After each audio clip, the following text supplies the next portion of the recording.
What's good, y'all? Welcome back to Conversation Piece, the podcast about the missing pieces of the conversations we are having here in Indianapolis. I'm your host, Patrick Armstrong, and I'm so excited to be back with y'all for episode 101. Ooh, 101. 101. I'm excited to have you for 101. I feel like it's a great kickoff. So without further ado, I want to introduce you. My guest today is an Emmy Award-winning director, producer, and camera operator. If you're from Indianapolis, you've probably seen his work in some form in the past 5 years, 10 years, a long time. For a long time. Sure. Whether it be on the sets of numerous reality TV shows like Good Bones or Buying Back the Block, or from any of his many music videos with local artists. Or maybe it's from Music in Transit, where some of the hottest artists from Indianapolis perform on an Indigo bus. He was one of the people who created that. That is how awesome 100 is getting kicked off. 101 is being kicked off. This next hundo is incredible. The man heads up his own company as well, Total Fun Productions, where he pursues his passion projects outside of his day job. I'm getting way ahead of myself, so without further ado, it is my honor and privilege to welcome Jake Huber to the show. That was beautiful. Thank you so much. I appreciate that. Can I get that in writing also? You absolutely can. When we're done, I will cut this off. You made me feel really good about myself. That's really nice. I like it. We were just talking about feeling burnout and feeling about what does it do, or what makes us happy. And For sure. I'm glad that we could make you a little bit happy with that intro. But I appreciate you being here. I think Likewise. I appreciate you stopping by the studio. For those who don't know, and I know I just gave you an introduction, but for people who don't know who you are for some reason, can you tell us a little bit more about yourself? Yeah, so my name's Jake Huber. I direct and I produce a lot of video content in town. I started out in like 2015-ish, actively just like going to shows, filming shows, and that kind of transitioned into music videos. And then those music videos kind of transitioned into larger scale music videos. And then I just kind of gained notoriety around town for kind of doing more crazy stuff. And that led into me making a music series in town, Music in Transit, where we showcase both the use of public transportation and the local music scene together. And we just finished our 6th season. We're going into a micro 6.5, season 6.5. And and we're excited to see what comes from that, really. I'm excited for that. I always love the decimal, like the in-between episodes. It's like, how do we bridge the gap and make sure that we're not taking up too much time between, but we can just push out some stuff that's really cool. Yeah. You very Jake with the shot at it, talking about how you started going to shows. You were a fan first, it sounds like, before you started to create. What were some of the first shows that you found yourself attending in the city? I, believe it or not, started out as a photographer, went to school for photography. I would go to a lot of like punk and hardcore shows, and I kind of stuck in that realm for a long time. And then after a while, when I moved back to Indy after graduating from IU, I started going to Fountain Square a lot and going to like hip hop shows. Square Cat Vinyl, when it first opened, did a hip hop night. So me and my friends would come. We'd like have shoulder rigs. We'd plug in a Zoom into the board, and we just make like, performance videos just for whoever was going that night. And this week, I kind of met people that way. But I would see people like Sirius Black, Oreo Jones, Flacco perform all the time, and I was like, wow, this is insane. These people were amazing. So once I like kind of saved up a little chunk of change, I hit up OJ, and I was like, hey, I have this crazy idea. Let's do it. And that was like my first like bigger video where the budget was kind of like bigger. Yeah. You had money to create. You were just kind of showing up in that way. Most of my work, I really just saved money and kind of threw it towards the video. Luckily, I had a lot of crew that would work for free or at a reduced rate and stuff like that. And 2018 is when I started doing videos like that. And my goal was to have like 5 like set build music videos. I reached that goal and kind of used that to kind of sell myself to outside markets. I like it. Yeah. You mentioned you graduated from IU. I know that you double majored at IU. Yeah. Was that always the goal? Because I think your majors were like in communications and production, I believe, or something along that line. Yes. And then that seems like it led you into the work that you do. I was just an art school kid going to school for photography, and I had to get a wisdom tooth taken out that was kind of jam-packed in there, and they put me under for it. And so as I was being put under, the doctor was like, hey, what do you go to school for? Just kind of shooting the shit with me. And I was like, oh, I'm going to be a photographer. And like all the nurses and the doctors kind of laughed. And they're like, oh, art school, Damn. And so the very next week, I was like, oh shit, what am I doing with my life? And so I double majored in telecom. Because I always, I messed with video. When I took stills, I would like roll video too, and I'd always compile clips and stuff like that. Okay. And, so from then I just kind of learned stuff, and then I kind of got thrown into the reality TV ringer after that. It was my first job, and then from there I was like, okay, I love video. That's wild that it's just like that kind of moment. Yeah. It's just like, oh, I'm going to go to the dentist. Shout out wisdom teeth, man. Yeah. Shout out the wisdom teeth. Shout out the anesthetic that puts us under and does not give us a chance to retaliate. For sure. For sure. And we have to dwell on. Thinking about that then, so you are like, okay, if I'm going to make a career of this, I got to like grind. I'm going to do more just to show the haters out there that I can do this. And then you end up on, was it Good Bones right out of college? Yeah. Started Good Bones, yeah. Was that happening at the same time you're going to shows and trying to create and capture? Yeah, that was right when I moved back to Indy from Bloomington. So, yeah. Was reality TV a goal for you as well at that time? Or were you like, was reality TV something that could help support the work that you were doing in the city? A little bit of both. I really wanted to get into the scripted world. Like the dream when I was younger and graduating college is like, oh, I want to go to New York. I want to, work on, a Tonight Show or, like something like that. And then go into like a scripted TV show. But I knew I needed to get my foot in the door one way or another. Okay. And luckily the Good Bones thing happened. And so, I started meeting people from there. I like it. I read that you had a mentor on the production of Good Bones, Sam, and I apologize if I pronounced your name. Lucchese, okay. Who was a production manager. I was wondering if you could share, as you talked about, you like met people there, you learned a little bit more about the industry. I was wondering if you could share just something that you learned from Sam that you try to tap into now, or that you carried with you as you focused on the work that you were really passionate about. Yeah, so Sam is what they call a unit production manager. So he's the top of the food chain, like on a shoot. So he handles hiring people, firing people, payroll, assigning tasks like production assistants and stuff like that. So like watching him work was kind of insane. And he was my first boss, and he came from a crazy background. He like pretty much worked on the show Unsolved Mysteries in LA, a bunch of shows in LA. And for some odd reason, he got hired to do the Good Bones show. And then from there, he kind of stayed here. He still lives here. Yeah. Okay. Yeah.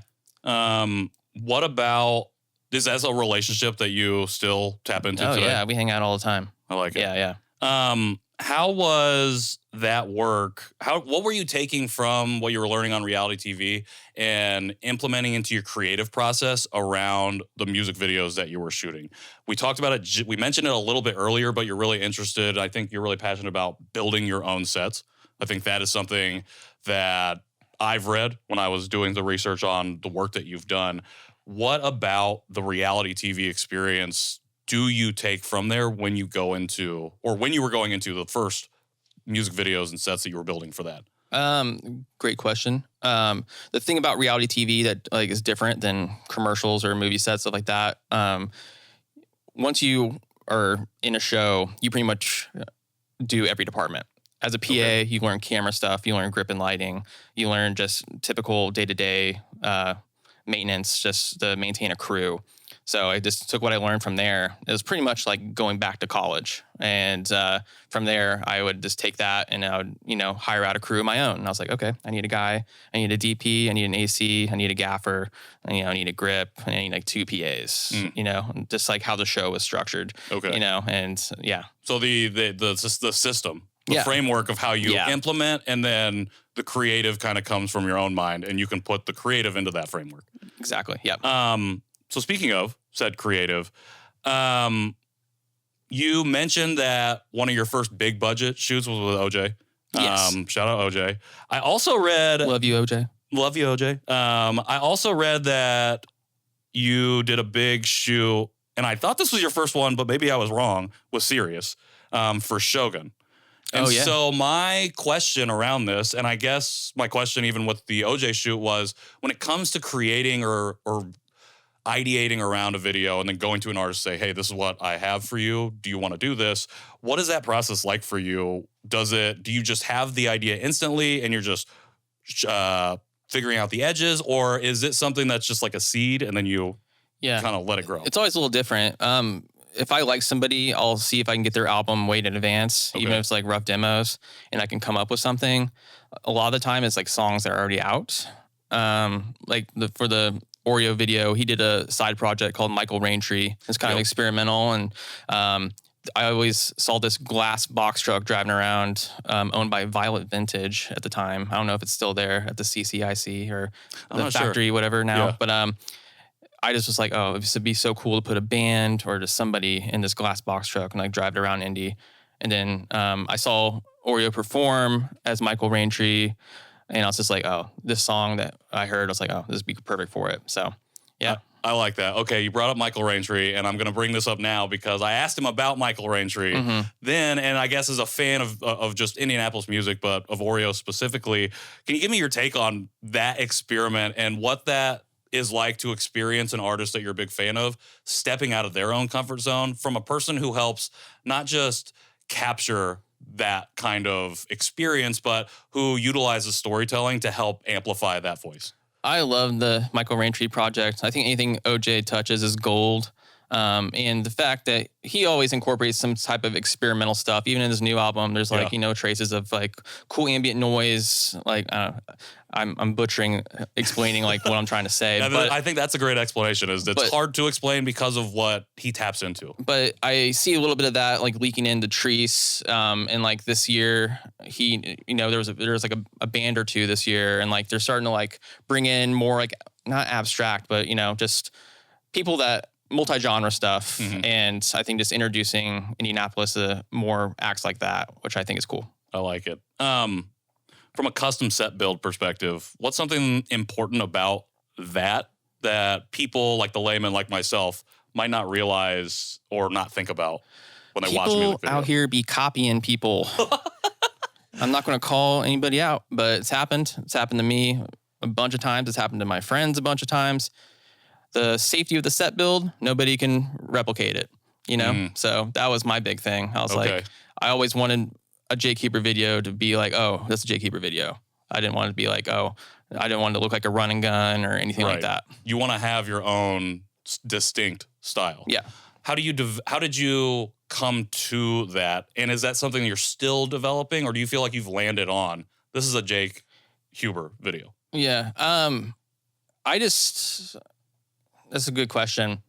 Just backtracking a little bit. I just think like documenting how the set's built and stuff like that is always like crucial. Like when I sell myself to other artists, I'm like, hey, this is like what it takes to make a video. See how many people are building the set right now and how many people are on set. And this is like why it costs a certain amount of money, you know? But yeah. So what was your question? I was asking. I got triggered by the people be copying thing, and I'm like, man, should I call some people out right now? No, absolutely. I think that is the part of the answer to the question. I said something important about like when it comes to building a custom set for a music video or just for any project that you're working on that people don't really think about. We live in an age of VFX and the volume at Disney, and it's like a lot of it is not really like practical builds anymore. And I think there are some people that are trying to get back to that. But what I really appreciate about what you do from a music video perspective is, and even music in transit, it's all practical. It's not like it's just a bunch of effects popping up. And so I guess from that perspective, like an important thing that we don't, as viewers, aren't thinking about when we watch the finished product, but something that you've had to take into account and that you wish people would think about a little bit more when they consume. Yeah, the age of the set build is slowly dying, or maybe fastly dying actually. But I'm doing my first volume shoot in October actually. Okay. And I just that with VFX. My last video for AA was all VFX. We would shoot plates and we'd be on actual locations, but there'd be at least one aspect in every scene that included like heavy VFX. So I really like doing that. It's like everything, it's super expensive to hire somebody out to do that. It's very time consuming. And the volume wall stuff is so much more, like it's way easy. You can, the shoot that I'm doing, they need to be in a castle. And they're like, oh, you can add a hallway. You can add a flaming torch. You could change the color of the fire. You can add a dragon, some bullshit, a knight in armor and stuff like that. And so it's just going to be way easier doing volume wall stuff. Sure. But even with that, the price for per day on that is insane. So it's just like the cost. It's like we're not even thinking about, that one raindrop cost $1,000. Yeah. And same thing, you can pop up a green screen and you can download like a trial version of Unreal Engine, and you can do stuff on your own now, pretty much. Yeah. It still looks corny, but you can do it. Sure. And you can do it like easy. You can do it on your phone. Yeah.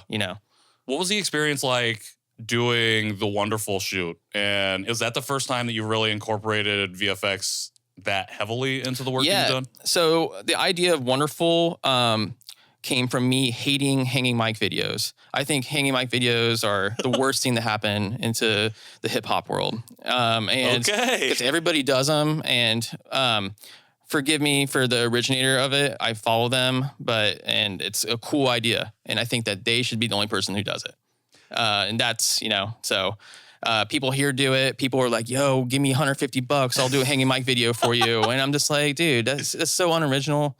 So the infinite hanging mic going into the clouds is like the inspiration for it. And I was just like, oh, where does the cord lead to? Should it just snap in the back of his neck? Like, I pretty much just texted AA like every other day, like with stupid ideas. And he's just like, yeah, do whatever. Yeah. When does an idea go from, oh, that would be fun, to being, I'm going to execute on this. I want to pitch it to AA, Oreo, whoever it might be? It's just a good feeling. It's just it feels right. And it feels like, okay, it's time.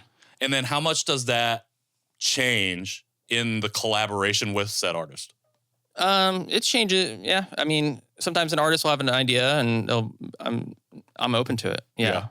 I think it takes two to tango for that kind of thing. So, I never shut any ideas down, Sure. If there's anything, I'll adjust and, we'll rewrite some things, Has there ever been a time where you've had to work through, maybe not, it's not like an argument, but like a difficult, I'm trying to explain the vision and the artist is trying to understand, but it's we just have to figure out a way to get to that middle? Yeah. I think it's just it's different being in person versus over the phone or via text. I always try to just meet in person and kind of feel it out, either going to locations in person, stuff like that, or just making a treatment that's really good. I like it. Something that I like about that first work, and I appreciate you sharing about just being a fan and going to the shows, is this idea of consuming the artwork that you want to eventually create media around, or that you want to capture and use to tell the story of whatever it is that you're consuming. And I think when I think about Naptown hip hop, and when I think about what I was listening to coming up, it was a lot of in the basement, a lot of very grit and grimy type of underground. Yeah. I wasn't listening to I wouldn't necessarily classify it as underground, but it just when I think about it, it feels underground. Do you ever find yourself now in the work that you're doing trying to recapture some of that original gritty, go after it type of thing? Yeah. That you were doing, or that you kind of had to do when you were first coming up? Wonderful was kind of like that, because that was just pulling up to a place and shooting. But I have some stuff in the works. Can't say with who yet, but it's 2 local artists here, and I'm really taking things back and doing all natural. I'm shooting stuff on 8 mil and 16 mil, and it's all going to be just on location, kind of stylized, but more gritty run and gun stuff. As far as the consuming factor, I think Indiana has been really, really creative, not just with trees and stuff, but just showcasing local acts. My twin brother, Jake with the Shot, his whole album and his whole show was just awesome. And that idea is just really incredible. And having an accompanying music video for each artist and the portrait and all that, it's just really cool. I've never seen something like that. So I love that shit. Yeah, we talk about it here on the show a lot, being community focused and finding ways to create or tap into community that you wouldn't necessarily think about. Right. And a lot of the conversations we have on here delve into that creative, entrepreneurial side of things, but from a lot of different areas. And I wonder, for someone who's been in this industry in the city for a decade now, and who has been not only prominent in the scene, but as somebody who has done a lot of stuff that people probably don't even know that you've been involved in, what is your take on like the creative community of Indianapolis at this point in time? Let me start there. At this point in time, like, what is your perspective on that? There's this, like every city, there's pockets of different types of people. You know, there's people like me, it's like in the film and television world. There's people in the commercials. There's content creators. There's bloggers. They're all in their own little pockets and do their own thing. And there's some like cross-pollination between all those groups. But yeah, I think it's healthy and it's growing.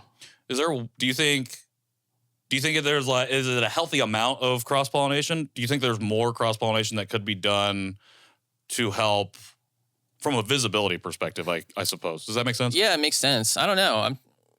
It's some, there's people that are like DPs that shoot commercials, and they're like, want nothing to do with a videographer type of person, and maybe that's vice versa, So there might be some people that are more stubborn and don't want to really meet people that do other genres of filmmaking or video work. But the people I've met have been nice, and I always just keep an open mind. Yeah. Except wedding videographers. Everybody that I've met's nice, open mind, except for wedding. Get out of here. Nope. We don't have time for you. Love and respect yourself. Don't do that to yourself. Don't do that to yourself. There you go. PSA for the show. There have been some cool wedding videos I've seen, though, in the past, though. But I will never admit it. That's nuance right there. Yeah. That's nuance right there. Yeah. Well, to me, that sounds like it's all about, again, community, but like knowing the human behind the work. So like, you can't just assume that because you do this thing, you're going to want to either do this thing or this thing. It's like, if you know the person, then you can better put them in the position to succeed or whatever that might be. Yeah. That's a big thing with my sets and music and transit and stuff. I'll meet, kids fresh out of school or people who just decide to become freelance, and I'll just be like, hey, come to my set, meet all these people. Hey, do you want to, bring your camera and mess around? And because nobody ever gave me that opportunity coming up, I had to like fight to get my foot in the door in a set. And so I've definitely connected a lot of people in town, and that's the thing I'm actually really proud of is just getting some people like full-time work. Yes, that's another thing that I really wasn't expecting about the podcast, but those connections that come for people to then find other work outside of that, I think is really incredible. And also something that we take for granted a lot, I think. Yeah, for sure. A lot of people probably would not, because they see your finished work now and they're seeing you in 2024, don't know you had to kick the door down to get onto some sets and to work. Can you talk a little bit about the struggle as a new creative in your field, trying to overcome some of those barriers, and how you have lowered said barrier to make it easier to bring somebody else in? That's a great question. I'm still kind of doing that. Sure. So like in the film and commercial world here, you aren't taken seriously if you say, oh, I can do lighting and I can shoot. And, you have to like wear one hat and wear that hat the rest of your life. And I'm not that kind of person, you know? So I'm trying to like come up, and explain what I do better to people, but I just do a little bit of everything, which is a gift and a curse in the industry. Yeah. The jack of all trades ends up being the person who you can't put anywhere because it's like, we don't have the thing. Yeah. But if somebody's like, oh, I shoot, but I don't edit, or I edit, but I don't shoot. And then it's just like, well, how are you going to survive? Yeah. You need to know how to do multiple things. Yeah. So tapping people into some of those things, how do you recognize that, like, oh, this is a thing that you could probably work on and take you further? Is that something, is that an easy thing to recognize and not to just like put people on blast, like, you suck at this, but you could do this? I don't know. When I see people are really good at something, I'll definitely recommend them for stuff. Sure. If someone's like, hey, I need an editor for a podcast, I'll be like, oh, I know this guy, Mike Lee, who can do it in real time. Who's doing it in real time right now. But yeah, there's just like, people have their certain talents, and sometimes they have more than one. And, I don't know. It's a tough question. Yeah, for sure. It's just like, again, I think a lot of it goes back to tenure. You've been in the business for a long time. You've done a lot of everything. Yeah. And so you have that unique perspective. And I think another part of that is the human side of it. It's the relationships that you build to know that person to then have a better understanding or idea of like, okay, this is probably a good suggestion. Maybe I don't go down this path. Yeah, I think just giving people chances is, you know, I mean, it's always a gamble, but it always usually works out. Yeah. You know? So we talked about before we hopped on mic that you were, have been freelancing for the last about a year now. I read that you are less interested in doing feature work and more interested in doing music video and documentary work. I read the reason for that, which I really loved, is because there are millions of stories that haven't been told, and there are many stories that probably won't get to be told. For sure. As we come up to the back half of this conversation, I was wondering, what's an aspect of storytelling that you think people need to be or should be aware of when they're consuming said story? A lot of the stuff that I've been doing as of 2 years ago, I've been using the energy that I put into music videos and instead like putting it into other people that I think have a good story to tell. I did a piece on Double A for the millionth time, bringing him up on this conversation. But, you know, he's cool. He runs a thrift store. But, like, I really wanted to dive deep into his story. And I think it's really cool that he, like, runs a shop with his family. Yeah. And during that time when we made it, they were talking about expanding into the new space. And I don't know, there's always, like, more information that gets discovered during these interviews that make the story even better. Yeah. A lot of the times, like during interviews, you know, we'll sit for 2 to 3 hours and something random will come up and we'll be like, oh, wow, this changes everything. Sure. You know, so that's kind of my answer to that. Yeah. I just think people will be like, oh, I'm going to watch this piece on, you know, Jake, Mike Lee, anybody. I know what they are and what they do, but I don't know. I just think adding that element of surprise is the fun part for me. I like it. So how do you find then stories to start telling in this new era of like, I'm focused here? How do you pick like a Double A or the person that you were just telling us about who makes the custom suits? Like, how do you figure out, or how does it click in your mind? That's a story that I would like to tell. Same with like artists and stuff. I just watch from afar and I'm like, wow, everybody loves this person or everybody's going to see this person perform.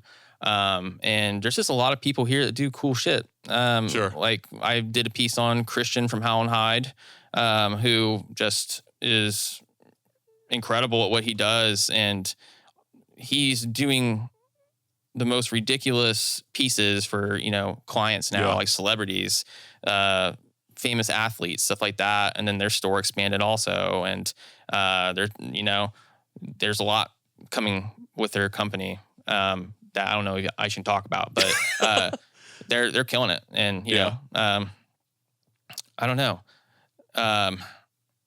Just I like documenting cool people who do cool shit. Sure. You know, and I like making it short form so people don't turn it off after a while. So a lot of these things are like 2 to 3 minutes, super stylized, and then different types of like mediums used. I try to throw like 16 mil, 8 mil stuff in there.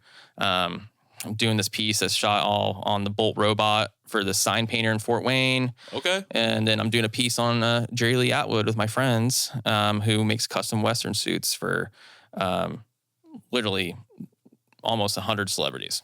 Lil Nas X, Post Malone, the Stranger Things cast. Like, he is incredible. And it's kind of wild to think that a dude that works in a shop at 54th and College made this suit that Lil Nas X wore that has over 1 billion views on YouTube. Right. Like 1 billion people have seen your work and don't even know who you are. And you're just this dude that lives in a little pocket in Indiana. Yeah. I just think that's so cool. That is cool. And I think one of the reasons we wanted to focus on Indianapolis stories this year was, well, one, I wanted to build that community for my kid because I didn't have something like that when I was here originally.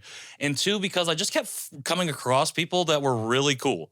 Like you said, like just finding cool people doing cool stuff, like really doing things that you would expect to find in a back alley of New York or like somewhere in San Francisco. You're walking around, you see that happening, not in Indianapolis. I think the ability to tap into that is incredible. And something I pride myself on is being able to do some research as I get ready to interview someone. How do you go about, you said you watch from afar. Like, how does Jerry Lee Atwood come across your radar? Was it just you saw the suit on Lil Nas X and you're like, where did that come from?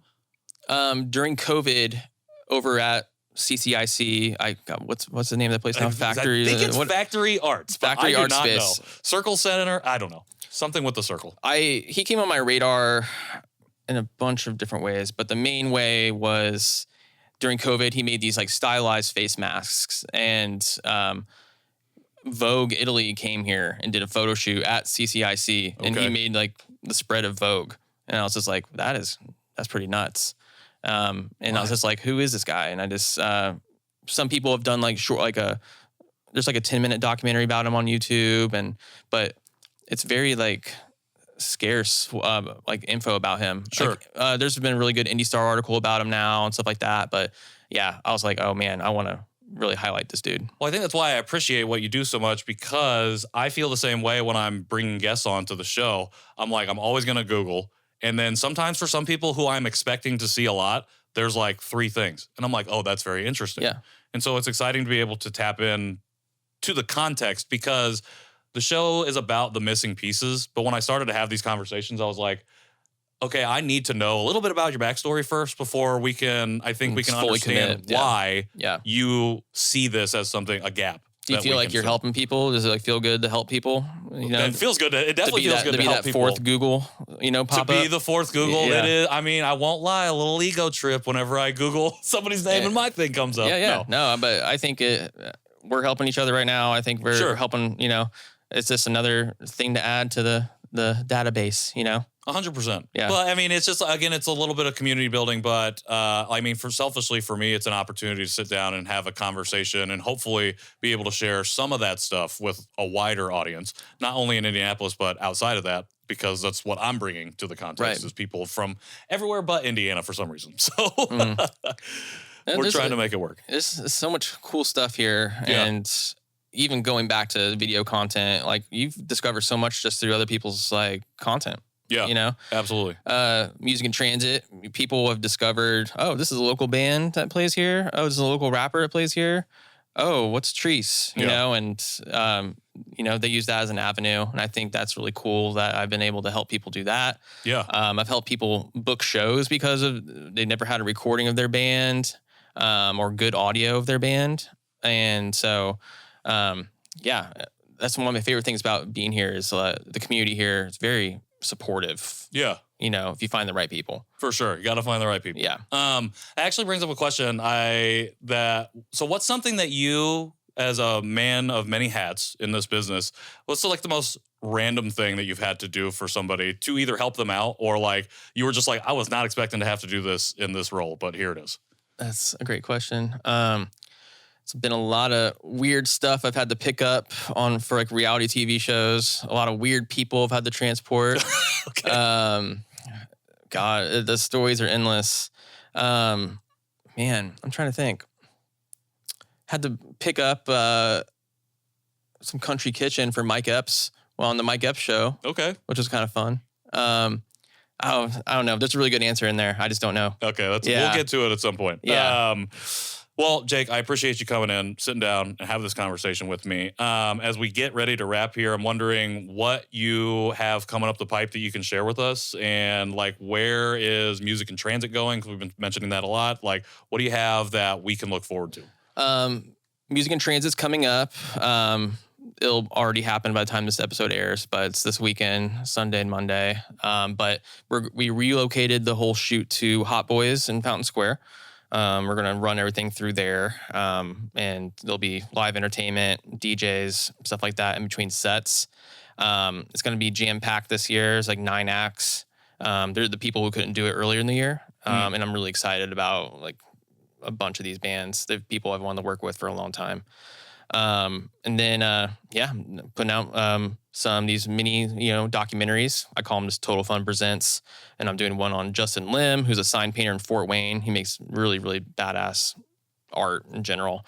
And then we're doing a piece on Jerry Lee Atwood that I mentioned. And I think that's really it. I'm going to call it quits for the year after that. On the passion project end. You're done. Yeah. You're over. You're retiring. It's done. No. Never. Never. I just need to sleep. That's it. Hey, yeah. I feel you. As a new parent, that is literally, I was just thinking that on the way here. Congrats, I'm like, by the way. thank you. I was like, man, what does a full day of rest look like? I don't know, and I don't think I ever will. I don't think you'll ever will. I don't think I ever will again. Shout out to my son. You're cool. Show him this in a couple years. Yeah. Just a couple more years. 2 more questions, and I'll let you go.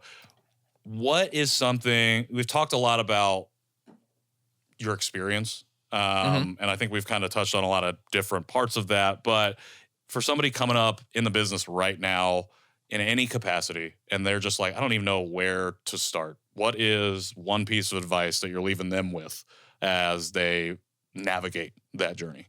Just show up to events, socialize, and let them know what you do. If you're a shooter, bring a camera, make a recap video for free, show people your talent. And 1 or 2 times doing that, people will be like, oh, this guy knows what he's doing. That's, people have done that for me, my friends, stuff like that. And I'm like, they're like forever hires. And, so I think that's really important. Yeah. I like it. Show up, bring your stuff, socialize, and then make your thing. Damn job. No. Do the job. But let people know what you do. Yeah. Hey, I'm Mike. And I keep going to Mike over here, but I'm a shooter. I'm an editor. Let them know what you do, and just be serious. That's true. People don't know how to help you if you don't know what to ask. Like what kind of help you need to ask for. Yeah. So know what you're asking volunteer. For. And volunteer. Show up. Mention a couple like free things, and you're gonna have to do the free stuff a little bit. Yeah. But then you're gonna get the. You got to put in that work, which sometimes it sucks. But yeah. But again, it's like that being a fan first and showing up, and then it's like, oh, I'm just gonna film this thing, and then it's like, oh, I'm gonna put this out, and then 4 videos later, you're shooting actual sets. Oh, yeah, I think like Treese is a great example of this. I do the recap video every year, so I brought on a bunch of kids, and we made one. But at the same time, there's like 17 other people making a recap video. And so Treese now has 17 recap videos for the year, and it's just different niches, different audiences are just like, oh wow, not just my video, but all the other I don't know. It's just okay. I just thought of one other question before the last question. Where a bunch of people, there's obviously I don't think the market's oversaturated. I think there's just a lot of really incredible people making incredible stuff. Yeah. What is there? Do you feel like there's a healthy competition when it comes to something like that, or do you ever move in that mindset, or is it just like, I'm creating the Total Fun Productions video, I'm not really worried about whatever anybody else is creating? I'm not really worried about it. There's definitely a lot of people here, and it's kind of scary. But if you're like a really good one-man band or one-person band, it's going to take you a long way.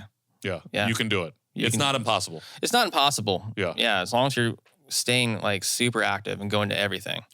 Like going to every cool event, going to Butter, like doing stuff like you said, just show up and then socialize too with those people. Yeah. Cool. Well, I appreciate it. Last question.